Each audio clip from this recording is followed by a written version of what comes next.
नमस्कार मित्रों, जय श्री राम। आज की वीडियो में हम आपको बतलाने वाले हैं देवी का विसर्जन कब हो, कैसे हो, कढ़ाई किस प्रकार से की जाए, किस प्रकार से देवी को विदा किया जाए और क्या क्या कह करके देवी को विदा करना है। इन सब बातों के बारे में, कन्या भोजन कैसे हो, पथवारी का विसर्जन कब हो, सबका अलग अलग नाम है। हमारे यहाँ जो जो उगाए जाते हैं उनको पथवारी बोलते हैं। और उसके बाद कितने लड़के होने चाहिए, कितनी लड़कियां होनी चाहिए, ये सब बातें हम आपके साथ साझा करेंगे। तो सबसे पहले ध्यान रखना है, जो नारियल आपने कलश पे स्थापित किया है वह नवमी के दिन प्रातः छील करके, तोड़ करके उसका पानी आप पी सकते हैं, घर में छींटे लगा सकते हैं। और नारियल के टुकड़े, जो गोले के टुकड़े हैं, वो आप कट करके प्लेट में रखें। गोला मिश्री आपको कन्याओं को भी बांटना है, घर परिवार में भी सबको खाना है। कई बार लोग कहते हैं कि हमारे यहाँ अष्टमी की कढ़ाई होती है, तो आप अष्टमी को कढ़ाई कीजिए, लेकिन मैया का विसर्जन नवमी को ही होगा। और उसके बाद नवरात्र पारण तो 10वें दिन कहा जाता है। अब समझना यह है कि आपको अष्टमी हो चाहे नवमी हो, किसी भी दिन आप कढ़ाई करें, आपको 9 कन्याओं को भोजन कराना है। एक आपको छोटा लड़का लेना है, वो भैरव का स्वरूप है। 2 लड़के भी ले सकते हैं, क्योंकि देवी के 2 द्वारपाल हैं, हनुमान जी और भैरव, दोनों ही माँ के पुत्र हैं। इसलिए आप 2 लड़के भी जिमा सकते हैं, उनको आप भोजन करवा सकते हैं। अब भोजन में क्या बनना चाहिए, हम पहले बता चुके आपको कि नवमी के दिन मैया को हलवे का, खीर का भोग लगता है। अतः आपको खीर, हलवा, पूरी सब्जी बनानी है। साथ में देसी चने आपको 2 दिन पहले भिगो देने चाहिए, और उन चनों का अलग से आप सब्जी से भी अलग बनाएं, और वो भी एक भैरव का प्रसाद हो जाता है। उनको आप सरसों के तेल में बना सकते हैं। और लहसुन प्याज का प्रयोग आप वैसे ही नहीं कर रहे हैं, इसमें आपको विशेष ध्यान रखना है। अगर आप सेंधा नमक प्रयोग करते हैं तो और भी अच्छी बात है। अब कई लोग प्रश्न करते हैं कि अष्टमी की कढ़ाई करने के बाद हम नवमी का व्रत करें या नहीं। देखिए, नवरात्र पूरे 9 दिन के हैं, 9 दिन का व्रत माना जाता है। आप अपनी कढ़ाई कर सकते हैं अष्टमी को, लेकिन आपको नवमी तक व्रत रखना है।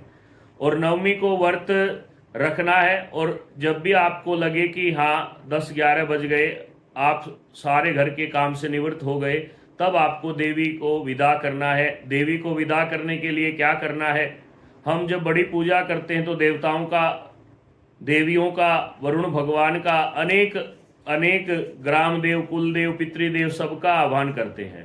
उसमें विसर्जन होता है, वही विधि घर में भी है। क्योंकि घर में अगर आप देवी को बुलाते हैं तो भी सभी देवी देवता साथ ही आते हैं, परिवार पूरा ही होता है।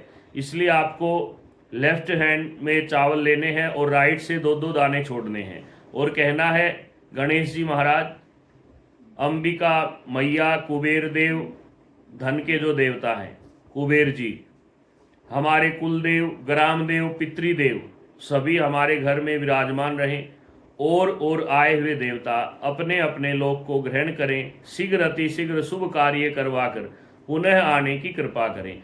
ऐसा बोल करके आपको राइट हैंड में सारे चावल लेकर के चौकी पर छोड़ने हैं। फिर आपको धीरे से कलश को उठाना है, और कलश का जल पूरे घर के बच्चों पर, सब पे छींटे देने हैं।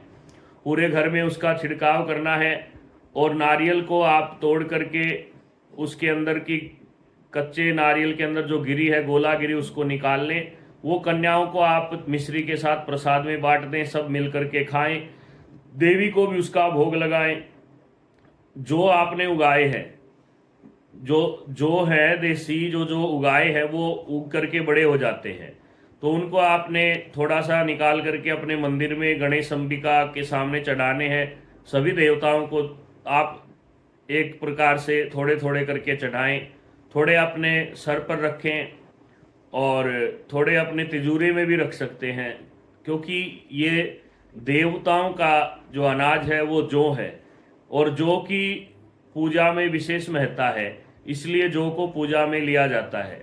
जितने अच्छे जौ उगेंगे, जितने बड़े होंगे, उतना ही आपका आने वाला साल आयु, आरोग्य, वर्चस्व, सम्मान, मान की वृद्धि का प्रतीक कहा जाएगा। अतः श्रद्धा भाव से इस प्रकार से आप देवी का विसर्जन करें और उस पथवारी को, माता की तस्वीर को या और भी सामग्री आपने चढ़ाई है उसको 10वीं के दिन आपको प्रवाहित करना है, न कि 9वीं के दिन। और 9वीं के दिन आपको इतना करने के बाद देवी से प्रार्थना करनी है, क्षमा याचना करनी है कि हे मैया, कोई भी गलती हो तो हम आपके बच्चे हैं। आपने सुना भी होगा, कुपुत्रो जायत कवचिदपि कुमाता न भवति। कुपुत्र हो सकता है लेकिन माता कुमाता नहीं होती, इसलिए माँ सदैव कल्याण ही करती हैं। अब कई बार प्रश्न आता है कि हम तस्वीर का क्या करें। देखिए, आपको पहली बात तो ये है, अच्छी तस्वीर लानी चाहिए और एक ही तस्वीर कई सालों तक आप चला सकते हैं। अगर आपकी तस्वीर खंडित हो गई है या आपकी तस्वीर किसी प्रकार से सुंदर नहीं दिख रही है, उसकी छवि में कोई कमी है, तो आप उसको फ्रेम को हटा करके पानी के बर्तन में डाल दें। वो गलने के बाद मूर्ति अपने आप स्वतः लुप्त हो जाएगी और उस पानी को आप गमले में डालें, खेतों में डालें, किसी पेड़ में डाल दें। अब बात आती है जौ की पथवारी को कहाँ पे प्रवाहित करें, या हमने जो भोग लगाया जो अग्नि के ऊपर वो भी इकट्ठा हो गया, धूप अगरबत्ती का भी निर्माल्य है, पुष्प है, और कोई खराब फल भी हो सकता है, अनेक प्रकार की चीज़ें निर्माल्य में बच जाती है, उनका हमें क्या करना है। देखिए, नहर में, नदी में प्रवाहित करने से उसमें जल प्रदूषण बढ़ता है। फिर हम जब डालने जाते हैं तो इतना सोचते नहीं, थैली भी साथ में प्रवाहित कर देते हैं। अतः मेरी आपसे विनम्र प्रार्थना है कि आप उस जितना भी निर्माल्य है उसको आप नहर या नदी में न डालें। बड़ी नदी हो तो कोई आपत्ति नहीं, लेकिन छोटी नहर, नदियाँ दूषित हो जाती हैं। इसलिए आपको ध्यान रखना है, उन जौ को और सारे निर्माल्य को आप कहीं भी अपने, अगर शहर में हो तो पार्क में, लॉन में, जहाँ पानी छोड़ा जाता है वहाँ पे छोड़ दें, ताकि पौधों में खाद का काम करे। गांव में रहते हो तो खेत में ट्यूबवेल चला करके उसको बहा दो, आने वाला संवत आपके लिए अच्छा होगा। ये छोटी छोटी बातें आपको ध्यान रखनी है। और उसके साथ बात आती है कन्याओं को क्या दे और किस प्रकार से उनका पूजन करें। देखो, आप छोटी छोटी चुंदड़ियाँ लाते हैं, वो किसी काम में भी नहीं आती हैं। आप बच्चे की पढ़ाई से संबंधित कोई चीज़ लाएं, और ध्यान रहे प्लास्टिक का प्रयोग इसमें नहीं करना चाहिए। सबसे श्रेष्ठ तो तांबा, पीतल, सोना, चांदी को माना गया है। इसलिए आप जितना भी सामर्थ्य हो उसी के अनुसार सामान लेकर के आएँ। आप कापी पेंसिल दे सकते हैं, टिफिन दे सकते हैं, और अगर आपकी इच्छा है तो आप ड्रेस दे सकते हैं। चुंदड़ी की जगह आप अच्छा रुमाल ला सकते हैं ताकि बच्चे के काम आए। और देवियों को मान करके सभी कन्याओं को तिलक करें। चलते समय फल, दक्षिणा और प्रसाद देवें। साथ में जो आपको उपहार देना है वो देवें। पैरों में आप उनके धोप खाएं, उनको प्रणाम करें। और अगर आप हवन कराते हैं तो सबसे उत्तम है, क्योंकि हवन के बाद देवी का भोग पक्का हो जाता है, परिपूर्ण हो जाता है। अगर आपके पास अच्छे ब्राह्मण हैं और अगर उनके पास समय है तो 2 दिन पहले आप उनसे मिलें और हवन कराएं, क्योंकि हवन करने के बाद सारे कार्य सिद्ध हो जाते हैं। धर्म, अर्थ, काम, मोक्ष, चतुर्फल प्राप्ति हेतु है, चारों फलों की प्राप्ति के लिए देवी की पूजा की जाती है। इस प्रकार से देवी की पूजा करें। कई बार बात आती है कि 16 श्रृंगार हैं, उनका क्या करें। देखिए, मैं बार बार कहता हूँ, आप थोड़ी चीज़ दें लेकिन अच्छी दें। श्रृंगार भले ही 2 दें लेकिन ओरिजिनल हों। अगर आप नकली सामान ला करके देवी को प्रसन्न करना चाहते हैं या किसी को दे करके पुण्य कमाना चाहते हैं तो आप निरर्थक ही आपने पैसे वेस्ट कर रहे हैं। इसलिए आपको ध्यान रखना है, श्रृंगार चाहे कम हो लेकिन ओरिजिनल हो, ताकि किसी को दें, सुहागन को, बहन को, बुआ को, ब्राह्मणी को, किसी को भी अगर आप देते हैं तो उसके काम आनी चाहिए। ऐसी चीज़ें आप लाएं। और साथ में वस्त्र, साड़ी जो भी आप चढ़ाते हैं वो भी अच्छा हो, चाहे कम हो। एक ही पीस साड़ी हो, साथ में ब्लाउज जो भी आप रखें। चांदी का अगर गहना रखते हैं, सामर्थ्य है तो आप सोने का भी रख सकते हैं। अनेक प्रकार के विधान हैं, लेकिन कहते हैं कि जितना आप गुड़ डालोगे उतना मीठा होगा। जैसा आपका आमदनी का स्रोत है उसी हिसाब से आपको खर्च करना है, कोई बाध्यता नहीं है।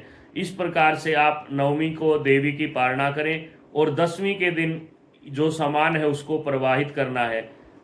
और जहाँ जहाँ आप जल के छींटे लगाते हैं उस दिन उस जगह पे झाड़ू नहीं निकालनी है शाम तक। अगर हवन कराते हैं तो भी शाम तक आपको झाड़ू नहीं निकालनी चाहिए, क्योंकि वहां पे पॉजिटिव एनर्जी बिखरी है, उसको बिखरे रहने देना चाहिए अगले सूर्योदय तक। इस प्रकार की छोटी छोटी बातों को आप ध्यान में रखते हुए मैया के नवरात्र की पालना करें और देवी से हाथ जोड़ करके कामना करें, हे देवी मैया, हमारे घर में सुख शांति समृद्धि हो, बच्चों में अच्छे संस्कार हो, सद्बुद्धि हो, भगवत भक्ति की प्राप्ति हो। क्योंकि अगर अच्छी बुद्धि होगी, अच्छे विचार आएंगे तो बच्चे योग्य होंगे तो अच्छी पढ़ाई करेंगे, अच्छे कामयाब बनेंगे। सीधा नौकरी किसी भी देवता से मांगना नहीं चाहिए। इन छोटी छोटी बातों को आप समझो। और भी कोई प्रश्न है तो आप नीचे कमेंट बॉक्स में डालिए, क्योंकि वीडियो लंबी हो रही है, इसलिए हम आपको इसी प्रकार से समझाने का प्रयत्न करेंगे। अगर अष्टमी के दिन कढ़ाई करें तो भी नवमी को ही आपको व्रत का अपना खुद का उद्यापन करना है, दसवीं के दिन सारे सामान को प्रवाहित करना है।